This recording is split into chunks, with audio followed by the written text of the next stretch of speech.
অনেকটা রিভার্সড আপনি চিন্তা করতে পারেন। দেখেন স্পেন ফ্রান্সের এই খেলাটার মাঝখানে একটা খুবই সিগনিফিক্যান্ট একটা গেম ছিল, সেটা হচ্ছে অলিম্পিকে স্পেন এবং ফ্রান্সের final, Spain under 23 versus France under 23। সেই ম্যাচটাও স্পেন 5-3 গোলে জিতেছিল, বাট ওই দলটার মধ্যে সার্টিন মাইকেল ওলিজে, মানু কোনে, রায়ান শেরকি তারা ছিলেন, এবং তারা যখন ফ্রান্স টিমে ইন্টিগ্রেটেড হলেন, স্পেসিফিক্যালি এই মাইকেল ওলিজে আসার পর আলটিমেটলি দিদিয়ে দেশপ তার যে সিস্টেমটা ডেভেলপ করেছেন, সেই সিস্টেমটাকে আপনি এখন এই পর্যায়ে দেখছেন যে এই যে আমরা একটা ফিয়ার্স ফ্রন্ট ফোর বলছি, যারা ট্রানজিশনে এতটা থ্রাইভ করে, সেই ট্রানজিশনাল ফ্রান্স টিমটা সম্ভব হয়েছে এই মাইকেল ওলিজের ইনক্লুশনের কারণে। এবং 2024 সালে ইউরোর যে সেমিফাইনালের বারবার সেই সমীকরণটা টানা হচ্ছে যে ফ্রান্সকে যেভাবে 2-1 গোলে স্পেন হারিয়েছিল, সেই স্পেন দল একটা বড় পরিবর্তন এসেছে, কারণ ওই দলে নিকো উইলিয়ামস শুরু থেকে খেলতেন, এই টুর্নামেন্টে নিকো উইলিয়ামস শুরু থেকে খেলতে পারছে না বিকজ অফ এন ইনজুরি।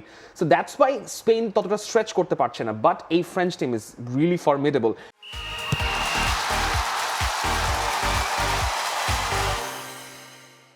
এখন আপনাকে এই চিন্তা করতেই হবে যে স্পেন টিমটা এই টুর্নামেন্টে বেস্ট ডিফেন্সিভ রেকর্ড রাখা টিম, এবং ফ্রান্স টিমটা যাদের সঙ্গে একটা ফর্মিডেবল একটা ফ্রন্ট লাইন রয়েছে, আই থিঙ্ক খুবই নেক অন নেক একটা ব্যাটল আমরা দেখতে যাচ্ছি, এবং খুবই প্রেডিক্টেড একটা ব্যাটল, কারণ অনেকের প্রেডিকশন তো ভুল হয়েছে, কিন্তু এই ব্র্যাকেটে স্পেন এবং ফ্রান্সের যেটা পটেনশিয়াল সেমিফাইনাল হতে পারতো সেটা আমরা সবাই ভেবেছিলাম, সেটাই ফাইনালি খুবই বোরিং প্রেডিকশন হয়ে যাচ্ছে। তবু ভাই আমরা জানি যে এরকমও একটা রেকর্ড আছে যে এখনো পর্যন্ত লামিন ইয়ামাল, যে অবশ্যই এই ম্যাচের অনেক বড় একটা ডিসকাশন হবে, এবং আরেকটা বড় ডিসকাশনের পয়েন্ট হবে হচ্ছে Kylian Mbappe. So Lamine Yamal এখনো পর্যন্ত কোনো ইম্পর্টেন্ট নকআউট ম্যাচ এমবাপের এগেনস্টে হারেনি। সো আজকে এটা কতটুকু সেম প্যাটার্নে থাকবে বলে আপনার কাছে মনে হয়?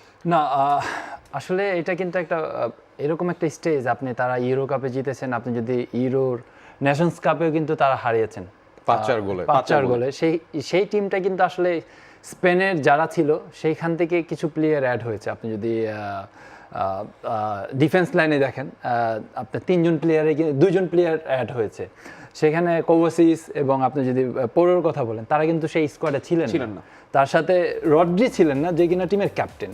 তো ইয়ামেলের আসলে যেই ইম্প্যাক্টটা আমরা দেখেছি, আসলে আমরা তাকে সবসময় দেখে থাকি যে অ্যাসিস্ট করবে, গোল করবে, এটা তার একটা ন্যাচারাল ব্যাপার। আমরা বার্সেলোনাতে দেখেছি।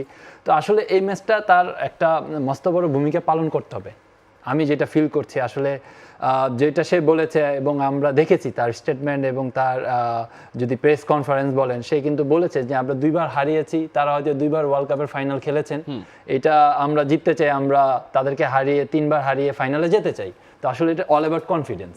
আসলে এরকম একটা বয়সের ছেলে এত সারা ওয়ার্ল্ডকে দাপিয়ে বেড়াচ্ছেন, এবং তার পারফরমেন্স দিয়ে লক্ষ লক্ষ কোটি কোটি মানুষের মন জয় করে ফেলেছেন।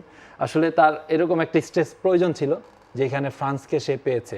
আসলে এই জায়গায় আসলে তার শো আপ করতে হবে। এই যে তবু ভাই যেটা বললেন যে লামিন ইয়ামালের একটা বড় ভূমিকা আছে, লামিন ইয়ামালের বয়স কত? 19। গতকালকে তার বয়স 19-এ পা দিলেন। লাস্ট টাইম যখন তিনি 17-তে পা দিয়েছিলেন 16 থেকে, then he scored a belter of goal against France ওই সেমিফাইনাল ম্যাচে।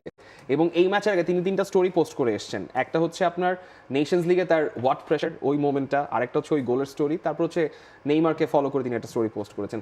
The composure he shows in the field, মানে he can talk the talk and walk the walk. যদিও আবার দিদিয়ে দেশও বলেছেন এত বেশি কনফিডেন্স থাকবে না ভালো, বাট রেসপেক্ট দিয়েছেন, এবং স্পেনকেও তিনি বলছেন যে they are the favourites, but we never know. But এই লামিন ইয়ামাল কি আসলে এই ওয়ার্ল্ড কাপে দাপিয়ে বেরিয়েছেন আনন্দ ভাই? এখানে মানে অনেক ধরনের কথা আসতে পারে, তবু ভাই আপনিও চাইলে এটাতে অ্যাড করতে পারেন। আমরা বলতে পারি যদি স্কোর শিটে লামিন ইয়ামালের গোল একটা, কিন্তু স্পেন ম্যাচে যে ম্যাচটাতে কাবো ভের্দের সঙ্গে স্পেন ড্র করেছে, লামিন ইয়ামাল না থাকায় সিস্টেমে একটা প্রপার সমস্যা দেখা গেছে, কারণ তাদের তো ডিফেন্স লাইনটা স্ট্রেচ করার মতো কেউ নাই, ডিরেক্ট অ্যাটাকার।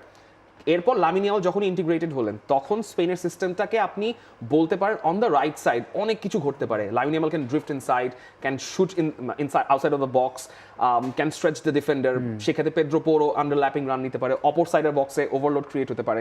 সো এই কাজগুলো আসলে দে লা ফুয়েন্তের সিস্টেমে লামিন ইয়ামাল ছাড়া সম্ভব না।